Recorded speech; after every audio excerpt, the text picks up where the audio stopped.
నమస్తే, welcome to leader TV. నేను మీ journalist Naresh. రాష్ట్రంలో ఇంకొక సమస్య వెంటాడుతూ ఉంది. అది సామాన్యులనే, ప్రజలనే ఇబ్బంది పెడతా ఉన్నది. అదేంటిదంటే ఈ రేషన్ షాప్ దగ్గర రేషన్ పరేషాన్ అని ఒక వార్త వచ్చింది.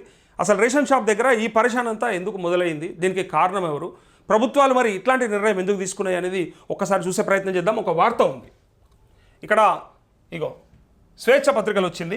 రేషన్ పరేషాన్, సమస్యల మధ్య సన్నబియ్యం. 3 నెలలకు ఒకేసారి రేషన్ షాపుల్లో పనిచేయని సర్వర్లు, ఎండల్లో గంటల తరబడి జనాల క్యూ అంటూ ఇక తెలంగాణ ప్రభుత్వం ప్రతిష్టాత్మకంగా చేపట్టిన సన్నబియ్యం పంపిణీలో లోపాల కారణంగా ప్రజలు ఇబ్బందులు తప్పడం లేదు. మేడ్చల్ మండల పరిధిలోని గుండ్లపోచంపల్లి మున్సిపాలిటీలో 3 నెలల రేషన్ బియ్యం ఒకేసారి ఇవ్వడం వల్ల ఒక వ్యక్తికి దాదాపు అరగంట పైన సమయం పడుతుంది.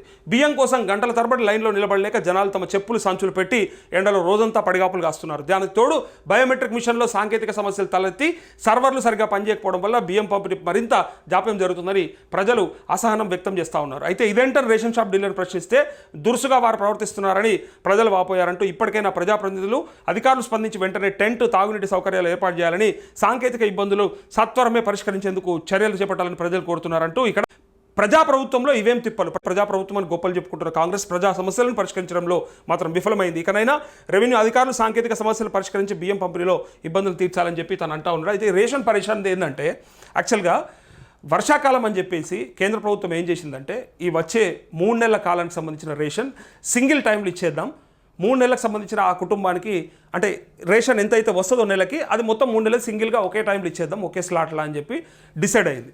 కానీ ఇక్కడ నడిమిట్లో ఎవరు నాగం చేసిరు తెలుసా? పబ్లిక్ నాగం చేసిరు. దీనికి కారణం ఏంటిదంటే రేషన్ షాపుల కాడ వాళ్ళకేమో అంటే ఆ స్పేస్ లేదు. ఫస్ట్ గోడౌన్ వాళ్ళు ఏదైతే ఒక రూమ్ కిరాయికి తీసుకుంటారో దానికి డబ్బులు అంటే వాళ్ళకి వచ్చే కమిషన్ది దానికి పే చేయడానికే సరిపోవట్లేదంటే ఆ 3 నెలల రేషన్ 3 నెలల లోడ్ ఒక దగ్గర పెట్టుకోవాలి, ఒక సమస్య. ఇంకోటి బయోమెట్రిక్ ఏదైతే ఉందో ఒక రేషన్ తీసుకునే పర్సన్ ఒక్కసారి బయోమెట్రిక్ ఇస్తే మళ్ళీ ఇంకొక 3-4 తర్వాత మాత్రం మళ్ళీ ఆయన యాక్టివేట్ అవ్వడు. అంటే ఆయనది మళ్ళీ ఇంకొక 3-4 తీసుకున్నాక మళ్ళీ ఇంకొకసారి పెట్టాల్సి వస్తుంది. ఇది అయిపోయాక మళ్ళీ 4 తర్వాత మళ్ళీ పెట్టాల్సి వస్తుంది. అంటే 3 సార్లు ఒక వ్యక్తి పెట్టాలంటే ఒక 12-15 మంది తీసుకున్న తర్వాతనే ఆయన 3 సార్లు తీసుకోగలుగుతాడు. అంటే ఇట్లా మల్టిప్లికేషన్ చేసుకుంటూ పోతా ఉంటే ఇప్పుడు తీసుకున్న ఆయన మళ్ళోసారి తీసుకుంటాడు. అట్లా ఎవ్రీ టైం అట్లా రొటేషన్ పద్ధతిలో తీసుకుంటూ పోతే అసలు రోజుకి ఎంతమందికి వస్తుంది? ఇది నిజంగా చెప్తున్నా కదా. ఇటు రేషన్ షాప్ డీలర్లను కూడా గోస పెడుతున్నట్టే, వాళ్ళను ఇబ్బంది పెడుతున్నట్టు. వాళ్ళు కూడా అగమైపోయారు. ఒక పక్క అది సరిగ్గా పనిచేయరు. వాళ్ళు అప్పటికి టెక్నాలజీ కూడా మార్చమని చెప్పారు. మరి అది 4Gనా 3Gనా ఆ ఇష్యూ ఏంది, ఆ టెక్నికల్ సమస్య ఏంది, అది క్లారిఫై చేయమని చెప్పి కూడా అన్నారు. సో అది అట్లా పెట్టిరు. ఇటు పక్క వాళ్ళకి వస్తున్న కమిషన్ ఆ గోడౌన్ నిల్వకు సరిపోతలేదు. ఇంకో పక్క పబ్లిక్ కూడా అడుగుతారు కదా, అరే నీదేం పోయింది ప్రభుత్వం ఇస్తుంటే అంటే ఇక్కడ చూడు కేంద్ర ప్రభుత్వం రాష్ట్ర ప్రభుత్వం కలిసి ఇద్దరు దొంగలు కలిసి ఇలా పబ్లిక్ని మళ్ళీ రోడ్డు మీద తీసుకొచ్చేసారు. మళ్ళీ ఎండకు వానకు నిలబడి ఆడ తువ్వాలను చెప్పులు పెట్టుకొని కూర్చోవాల్సిన పరిస్థితి. ఒకప్పుడు రైతులను ఎట్లయితే విత్తనాలకు ఎరువులకు నిలబెట్టిరో ఇలా మళ్ళీ రేషన్ షాప్ల ముందు ప్రజలను బిచ్చగాలం చేస్తున్నాయి ఈ ప్రభుత్వాలు.